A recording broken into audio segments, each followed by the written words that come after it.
Neste vídeo eu vou dar uma aula completa aqui sobre Prolabore de sócio. O que é o Prolabore, para quem é o Prolabore, qual o valor, para que serve, quais impostos que são incidentes sobre o valor do Prolabore, vantagens e desvantagens. Se esse assunto te interessa, fica comigo nesse vídeo.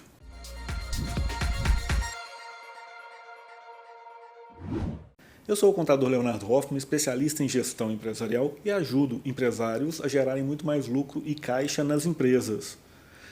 Esse canal é o canal Mestre dos Lucros e se você quiser construir uma empresa rica e próspera, siga esse canal, inscreva-se no canal e venha comigo. Vamos lá então falar sobre Prolabore. E fica comigo aqui até o final, que ao final eu vou falar das vantagens e desvantagens de ter ou não ter o Prolabore. Então, o que é o Prolabore? O Prolabore, ele é o salário do sócio. É o equivalente ao salário dos sócios das empresas. Ok? E isso não se confunde com distribuição de lucro. Normalmente os sócios das empresas eles recebem a distribuição de lucro de acordo com a regulamentação, de acordo com o que é permitido, né, pela regulamentação, e pode também ser remunerado ali pelo Prolabore. Tá? Então, o sócio que labora na empresa ele pode fazer jus a um Prolabore, que é o salário do sócio. Esse Prolabore, assim como o salário de funcionários, ele é formalmente incluído na folha de pagamento da empresa. Tá? E feito as transferências, a transmissão, né, dessa informação para o governo, tá? Na folha de pagamento. São obrigações acessórias que a empresa tem que cumprir para com os órgãos públicos. Né? Quem faz isso é a sua contabilidade, é a contabilidade que faz essa transmissão dessa informação, gera a folha de pagamento, gera esses relatórios e envia para a empresa junto com as guias de recolhimento. Tá? O Prolabore ele segue esse mesmo fluxo, ele é informado na folha de pagamento. Se sua empresa não tem nenhum funcionário, vai ter uma folha aí de Prolabore. Tá? E se tem funcionário, vai na mesma folha. Então isso é formalmente registrado e transmitido para o governo. Normalmente esse Prolabore ele vai estar definido ali entre os sócios. Tá? Ele vai estar definido entre os sócios. Qual o valor que vai ser imputado a cada sócio de Prolabore, geralmente o valor é equivalente, né, para os sócios que laboram. Isso pode estar definido tanto no contrato social, pode estar lá, muito embora, estando lá ele pode travar, né, qualquer alteração, porque teria que ser feita uma alteração formal no contrato social, ou pode ser feito essa formalização, essa discussão em reunião dos sócios, em atas, ok? Tá? Mas isso é que é o Prolabore. Para quem é o Prolabore? Agora que você já sabe o que é o Prolabore, fica fácil responder, né? Para quem é o Prolabore? Para os sócios das empresas. Para todos os sócios da empresa, Leonardo, tá? A empresa ela tem 5 sócios. Esse Prolabore ele pode ser para todos os sócios da empresa? Pode ser sim para todos os sócios da empresa. Ou pode ser apenas para um sócio da empresa. Tá? Qual é o conceito do Prolabore? O Prolabore é justamente Prolabore. Labore é de labor, de trabalho. Tá? Então é para cobrir aí, o salário do sócio para fazer frente ao trabalho que ele está executando. Então esse Prolabore ele vai ser pago para o sócio que trabalha, para o sócio que labora na empresa, né, que está lá dia a dia executando as atividades. Existem sócios que são sócios investidores. Esses sócios que são sócios investidores, eles não estão trabalhando. Então o que ele vai fazer jus? Vai fazer jus à distribuição de lucro. Ele não faz jus a um Prolabore. Tá bom? Então quem tem direito a isso? Os sócios da empresa, né? Diferentemente de funcionário. Funcionário tem salário. O autônomo, que não é funcionário e não é sócio, ele vai ter uma remuneração compatível com o contrato que ele fez com a empresa. E o sócio tem o Prolabore. Ok? É obrigatório esse tal de Prolabore para o sócio? Então vamos lá. Aqui a gente não pode confundir obrigatório Prolabore com obrigatório recolhimento do INSS, muito embora os dois estão atrelados. Por isso que a gente fala que sim, que é obrigatório. Mas por que é obrigatório? É obrigatório porque no regulamento do INSS, tá? Não é coisa nova não, o regulamento já antigo do INSS, tem um artigo lá que fala que os sócios das empresas, eles são obrigados a um salário de contribuição ao INSS. Tá? Então, eles são obrigados a um salário de contribuição. E essa contribuição é o quê? É o INSS, é o recolhimento do INSS contribuindo para o INSS a benefício do sócio.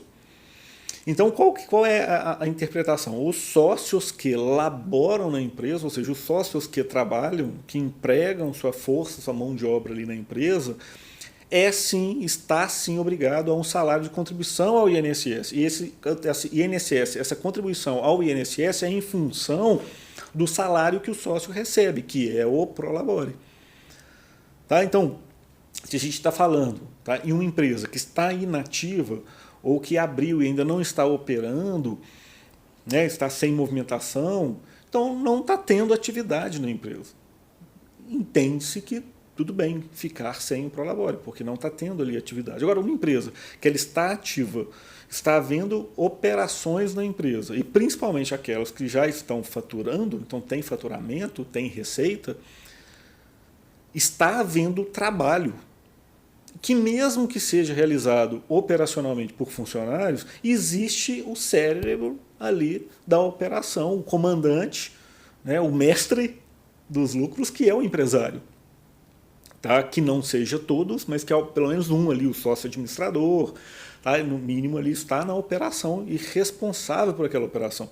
Então, nessas circunstâncias, sim, tem que fazer o recolhimento aí, o INSS frente a esse Prolabore. Tá? E nesse ponto é que é obrigado. Se tiver algum sócio que ele é investidor e não está trabalhando, como eu já disse, em cima desses não tem obrigatoriedade de recolher o INSS sobre o Prolabore. Então não precisa ter Prolabore. É só para os sócios que estão trabalhando. E qual é o valor do Prolabore? Geralmente essa é a principal dúvida, né, dos empresários, né, de qual é o valor do Prolabore, e é natural que essa seja a principal dúvida, porque não tem uma resposta simples, né? Uma resposta única. Isso depende muito da condição da empresa, do desejo dos sócios, tá? Da própria condição ali dos sócios. Então eu vou dar algumas referências aqui para ajudar você a definir qual é o melhor Prolabore, qual é o Prolabore ideal para você aí na sua empresa. Tá? Então vou dar umas referências e algumas informações.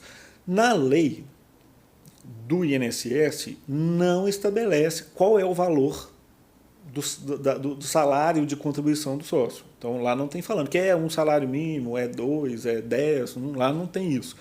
Só fala que tem que haver um salário de contribuição para o sócio ali, os sócios que estão laborando na empresa.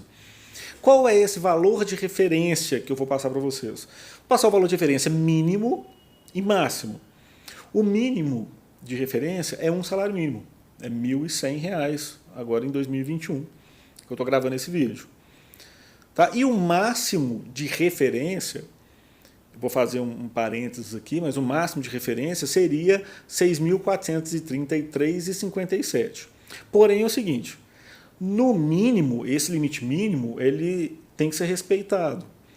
Por quê? Uma contribuição menor do que um salário mínimo, né? Então essa pessoa não contribuindo em outros locais e contribuindo com menos de um salário mínimo, ele não tem a cobertura do INSS, não conta com o tempo de aposentadoria no mês e não tem a cobertura nas coberturas ali de invalidez, né? E etc., que o INSS ele promove. Né? O INSS é como se fosse um seguro, vou falar nisso aqui, né? Não é um seguro, mas é como se fosse essa contribuição que dá essa segurança aí para o trabalhador e também dá para o sócio. Então a referência mínima seria um salário mínimo. Há quem defenda que o mínimo do Prolabore é o relacionado ao mínimo da categoria, do piso salarial da categoria, mas essa referência mínima separa o empregado. Tá? Então, assim, dá para entender, o mercado, de uma forma geral, entende e interpreta que esse mínimo seria um salário mínimo. Tá? Por conta de ser o menor valor de referência de salário para uma pessoa que trabalha integral, e também porque um salário mínimo ele é o mínimo que tem que se contribuir, né, o INSS em cima de um salário mínimo para dar a cobertura de contagem de tempo e a cobertura do INSS naquele período. Então esse é o valor mínimo. O valor máximo não tem limite, você pode contribuir com quanto quiser, né? Pode ter um prolabore, na verdade, ter esse prolabore em folha e receber um prolabore de quanto você quiser, 5 mil, 10 mil, 20 mil, não importa, não tem nenhum problema. A questão é que o cálculo do INSS... O cálculo do INSS, o teto do INSS é de R$ 6.433,57. Então, mesmo que você tenha um prolabore superior a esse, o valor do recolhimento ao INSS vai ser só até R$ 6.433,57, que você vai estar tendo de benefício. Tá? E mesmo que você tenha um prolabore maior, o recolhimento só é limitado a esse valor. Acima de R$ 6.433,57, não tem o recolhimento do INSS, ou quem não vai ter esse encargo, pode ter um prolabore maior, não tem problema, mas vai incidir o imposto de renda. Então eu vou falar aqui do imposto de renda, dos impostos que incidem aí sobre esse prolabore. Então acaba ficando, até para o mercado também, uma referência de se o sócio quer contribuir com o INSS, ter essa cobertura no valor máximo, ele tem um prolabore de R$ 6.433,57, recolhe o INSS sobre isso e vai dar imposto de renda sobre esse valor. O restante que o sócio vai tirar, geralmente sai como distribuição de lucro, porque ele é sócio da empresa, ele tem participação nos lucros da empresa. Tá? Mas aí isso depende muito do modelo societário, de quantos sócios tem, do que foi acordado entre os sócios. Tá? Então isso não é um limite, pode ter um valor maior. Se o sócio ele é normalmente um diretor de uma empresa, o volume financeiro ele já está significativo, ele pode ter um prolabore maior. Tá? Então, mas tem essas referências aí em relação à contribuição ao INSS. Tá? Porém, tem outras questões que devem ser consideradas para a definição, para a avaliação da definição do prolabore. Então, eu vou citar algumas questões, né? Por exemplo, a própria capacidade financeira da empresa. Se a gente está falando de uma empresa que acabou de nascer com uma ME, uma média empresa, que está lá, acabou de ser criada só com sócios, um ou outro funcionário, está com pouco faturamento, não tem esse volume financeiro para remunerar o sócio num valor de 5 mil, 10 mil, 20 mil, o sócio, como grande interessado, maior interessado nessa empresa, ele vai ter a sabedoria de entender que a empresa não pode pagar um prolabore alto para ele naquele momento. Então ele vai fazer uma retirada mínima. Tá? Ou não vai fazer retirada enquanto a empresa ainda não estiver operando, né? Estiver na fase pré-operacional. Aí depois começar a operar, vender, ele vai colocar um prolabore. E vai começar com um prolabore menor, né, natural. E esse prolabore pode crescer na medida que a empresa tiver a capacidade financeira para fazer isso. Então, esse é um ponto muito importante para ser levado em consideração. A segunda, outros pontos que podem ser levados em consideração também nessa definição do prolabore, tá? E aí extrapola até um pouco mais a própria questão individual dessa pessoa física como sócio dessa empresa, é que se esse sócio já trabalha como funcionário de outra empresa, ou se ele já é sócio de outras empresas ali do grupo, ou não, né, já é sócio de outras empresas, e nas outras empresas ele também tem prolabore, esses prolabores nas várias empresas, ou o salário que ele tem como funcionário em outras empresas, públicas ou privadas, tudo isso é renda tributável. E ao final do ano, no imposto de renda, na declaração anual do imposto de renda, isso vai se somar para fazer o cálculo do imposto de renda. E a soma, se nessa soma ele não tomar cuidado para, em algum local, não recolher o INSS, mas se essa soma já durante o mês ultrapassar o limite previdenciário de 6.433,57, tá? Um exemplo que nessa soma deu um valor de 10 mil, dele como sócio de várias empresas, como funcionário, e ele está recolhendo em todas elas o INSS. Ele já está recolhendo no todo mais do que o limite que ele tem de garantia. Tá? É possível fazer em uma dessas empresas, né, ou em várias, uma declaração para não recolher assim, porque já recolhe no máximo na empresa XYZ. É possível fazer isso para não recolher. Mas, ao final do ano, isso vai se juntar e vai na declaração anual de ajuste do imposto de renda. Tá? E o valor que ultrapassa o limite de isenção, que eu vou explicar mais à frente, ele vai ser tributado com imposto de renda também. Então, em um exemplo, tá? Tem vários empresários que têm várias empresas. E ele divide ali o dia dele de 8 horas, né, ele divide em relação a essa operação do grupo. Então, nada mais natural que ele tenha o Prolabore em cada empresa, que já esteja faturando, mas ele pode reduzir o valor do Prolabore em cada empresa, tá? Controlando esse valor do Prolabore, para ficar dentro do limite que o grupo suporta e desse limite aí também, talvez desse teto previdenciário, tá? Ou mais. Isso depende, é uma condição muito especial. É só uma referência. Então é bom falar aqui o seguinte, que isso aqui eu não estou dando a recomendação do que você tem que fazer, eu estou te dando subsídios, informações para você avaliar junto com o seu contador e tomar a melhor decisão. Tá? Então, diante dessa complexidade para definir o Prolabore, em algumas situações é muito simples para definir, outras são mais complexas. Mas, diante dessa informação, que depende da condição da empresa, depende da condição individual de cada sócio, para fazer essa avaliação do Prolabore ideal, quando não tem mais sócios ou não tem sócios, os sócios estão com essa dúvida do valor a definir, o recomendável é você, o empresário, procurar o contador da sua empresa, que com algumas poucas perguntas ele vai conseguir te ajudar, no que é o ideal aí para você, tá bom? Então o que eu passei aqui são algumas referências para darem atenção, para facilitar a decisão do valor. E para o que serve esse danado do Prolabore e essa contribuição ao INSS? Para que serve isso?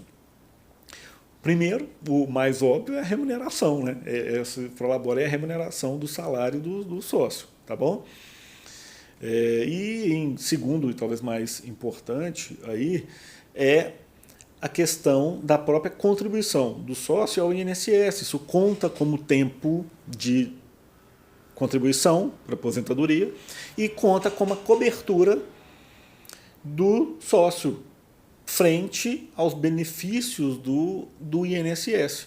Se o sócio contribuir com um salário mínimo, ele tem o benefício de um salário mínimo. Se ele contribuir com o limite, o teto, 6.433 e uns quebrados, que eu esqueci agora, ele vai ter essa cobertura no teto. Então, a cobertura do INSS é proporcional ao valor que se contribui. Tá? Então, para isso que serve. Tá? Principalmente para isso. É o salário do sócio e é também a contribuição dele ao INSS e a cobertura que ele vai ter no INSS. Quais tributos incidem, ou tributos e encargos que incidem sobre o valor do Prolabore? Então, o Prolabore ele é uma renda tributável, assim como o salário. Então, ele vai incidir obrigatoriamente o INSS, então vai incidir o INSS, tanto a parte do empregado, e aí no caso do sócio, quanto a parte patronal. A parte do empregado, a parte do sócio, ele é obrigatório, é 11%, e tem a parte da empresa, que é o INSS patronal, que nos casos das empresas tributadas pelo Simples Nacional Anexo 4, lucro presumido, lucro real, é de 20%. Então ainda tem essa parte patronal de 20%. As outras empresas que são tributadas pelo Simples Nacional e não são do Anexo 4, não tem o INSS patronal sobre o valor do Prolabore. É importante citar isso, sobre o valor do Prolabore. Por quê? Existe já um valorzinho, um percentual do INSS patronal incluído no valor da alíquota que incide sobre o faturamento. Então, independente de se ter Prolabore, se ter funcionário ou não, esse vai pagar em cima sobre o faturamento, tá? Já no anexo 4 do Simples Nacional não tem esse valor sobre faturamento, mas tem que pagar os 20% sobre a folha, no caso sobre o Prolabore e sobre também os funcionários. Tá bom? Além disso, tem o tributo, tem o imposto de renda. Então, tem um imposto de renda que incide sobre o Prolabore. Qual que é o valor do imposto de renda que incide sobre o Prolabore? É a tabela de imposto de renda, depende do valor do salário. Ela pode chegar até 27,5%. Tá? E existe uma faixa de isenção, que é de R$ 1.903,98, tá? Que é a faixa de isenção, é a primeira faixa que está isento. Acima desse valor, mensal, vai incidir o imposto de renda. Tem os dedutores, se a pessoa tem dependente, quanto que contribui do INSS ali dentro, tá? Mas a faixa de isenção é R$ 1.903,98. Essa é a faixa de isenção do imposto de renda. Passou isso, também incide imposto de renda. Então tem o INSS e o imposto de renda, tá bom? Fica comigo aqui até o final, já está acabando. Vou falar das vantagens e desvantagens de ter o Prolabore. Mas antes de entrar na vantagem e desvantagem, lembrando, eu sou contador, tenho empresa de contabilidade. Vai ser um prazer atendê-lo aqui na minha empresa, se você estiver precisando dos meus serviços, né? E claro, você como meu cliente já vai ter o acesso direto aqui comigo para tirar todas as suas dúvidas, tá bom? Além disso, eu também tenho serviços aí de tira dúvidas, de assessoria e de mentoria a empresários, tá? Os contatos estão na descrição do vídeo. Mas bora lá então para falar das vantagens e desvantagens de ter um Prolabore, Então, as vantagens de ter um Prolabore, né, são várias, tá? Então, uma dessas vantagens é permitir uma segurança financeira para o sócio, que ele tem um salário fixo, que ele tem aquele valor fixo que ele já vai receber para ele controlar melhor as finanças pessoais, né? Além de alguma distribuição de lucro que ele possa também ter para complementar, mas que ele tenha esse valor e que esse valor seja retirado, a sugestão, no mesmo dia do salário dos funcionários, porque já segue a folha, então ele segue o fluxo do líquido a pagar da folha de pagamento, tá? Então isso dá uma segurança, uma estabilidade ali para o sócio desse valor vindo na folha de pagamento. A segunda vantagem, tá? E ainda dentro dessa primeira, claro que se houver uma distribuição de lucro, né? Imagina, a empresa já apurou o lucro, tem o lucro lá a distribuir e vai distribuindo aí ao longo do período, se ele tiver esse valor a receber mensalmente, né, que também saia na mesma data, né, e junto para o sócio, para ele ter essa regularidade, essa segurança financeira nas suas finanças pessoais, tá? E não ficar assaltando no bom sentido, os cofres aí, o caixa da empresa a todo momento, né, que pode dar um descontrole financeiro na empresa. Então, a segunda vantagem é justamente isso, dar essa segurança financeira para a empresa, de saber o que gasta todo mês, né, do que precisa, né, qual é o para chegar nesse cálculo aí do próprio ponto de equilíbrio, tá? Então, a empresa tem essa segurança financeira no caixa da empresa. A outra vantagem é a própria segurança do sócio, que ele está contribuindo com o INSS. Não vou entrar aqui no mérito, se INSS é coisa falida, lá na frente ninguém vai receber nada, e eu não vou entrar nesse mérito. O que a gente tem hoje é que o INSS ele paga bilhões mensais para os aposentados e várias, né, muitos desses aposentados, ou se não a maioria, né, vive dessa renda. Então ele tem o seu papel social e cumpriu até agora com a promessa que foi feita para quem recolheu. Então quem recolheu está sendo beneficiado.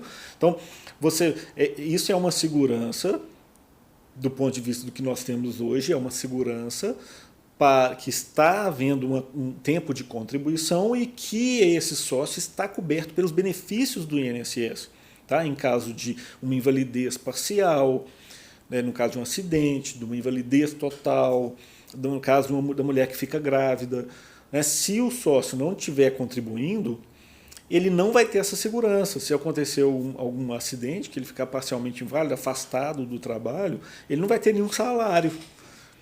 Em tese, imagina a maioria das empresas que depende da mão de obra do próprio sócio ali no dia a dia para prestar o serviço. Profissionais liberais que têm um CNPJ, um dentista, um médico, que recebe pelo seu trabalho. Se fica inválido, se sofre um acidente, fica afastado do trabalho, ele não vai estar laborando, não vai estar trabalhando e não vai receber esse faturamento da empresa. Como que ele vai suportar esse período? Ou com as finanças pessoais, e vai queimar as finanças pessoais, ou o INSS vai cobrir alguma parte né, com base na cobertura que ele tem, né, e um se completando, um completando o outro. Então é sim uma segurança, a gente nunca sabe o dia de amanhã. Faz sentido sim fazer esse recolhimento. Tá? E outro ponto de vantagem é cumprir a regulamentação, cumprir a lei. Né? Como eu já falei, que tem a obrigatoriedade de fazer o recolhimento, de ter o salário de contribuição e recolher o INSS em cima desse salário de contribuição. Tá? Então, é o cumprimento dessa lei. Então, essas foram as principais vantagens que eu pensei aqui. Vamos falar das desvantagens. Foi até difícil pensar aqui em desvantagem. Eu só vi desvantagem em que sentido? Né? Pode ser olhado por esse ponto de vista. Eu não vejo nem isso como uma desvantagem, é uma consequência das vantagens, né? É uma contrapartida da vantagem, talvez não uma desvantagem, mas eu não consegui enxergar outro. E muitos sócios, somente das empresas pequenas, acabam vendo isso como mais um peso. Por quê? Então seria, vamos colocar desvantagem, né? Esse peso, ou consequência das vantagens, é o recolhimento do INSS. Então tem que fazer esse recolhimento, esse repasse desse INSS ao governo, e o imposto de renda dependendo do salário, dependendo do valor do prolabore. Tá? E isso diminui, naquele momento, de imediato, o dinheiro no bolso dos sócios e no bolso da empresa. Então isso pode ser visto como uma desvantagem, mas na verdade isso acaba sendo uma consequência das vantagens, é a contrapartida. Tá? Se você que está assistindo o vídeo visualizou alguma outra vantagem que eu não citei e alguma outra desvantagem que eu também não consegui pensar, compartilha aqui, me fala aqui que vai me ajudar, ajuda outros empresários que estão assistindo o vídeo, compartilha aqui nos comentários do vídeo, tá ok? E não seja egoísta, compartilha esse vídeo com outros empresários, outras pessoas que você acredita que esse conteúdo vai fazer diferença, tá? Então se você gostou do vídeo, te ajudou, compartilha também com outros empresários, outras pessoas da área financeira que atuam, né, que atuam aí junto às empresas para orientar os próprios sócios em relação a isso. Eu abordei aqui nesse vídeo as principais dúvidas que chegam para mim aqui dos meus clientes sobre esse assunto. Tá? Se você ainda sim tem alguma dúvida sobre esse assunto, pode postar aqui nos comentários do vídeo que eu vou responder, vai ser um prazer responder, ou vou gravar outros vídeos respondendo, complementando esse vídeo e respondendo as dúvidas. Lembrando que eu dou preferência para responder os inscritos no canal. Então, poxa, se você não é inscrito no canal, o que você está esperando? Taca o dedão aí, ativa as notificações, siga o canal, inscreva-se no canal para ser avisado do YouTube, pelo YouTube, dos próximos vídeos que eu publicar. Ok? Obrigado por ficar comigo aqui até o final. Espero que você tenha gostado do conteúdo, né, do assunto, do vídeo, do conteúdo. Estou à disposição. Um grande abraço. Seu contador Leonardo Hoffman. Até o próximo vídeo. Tamo junto. Tchau.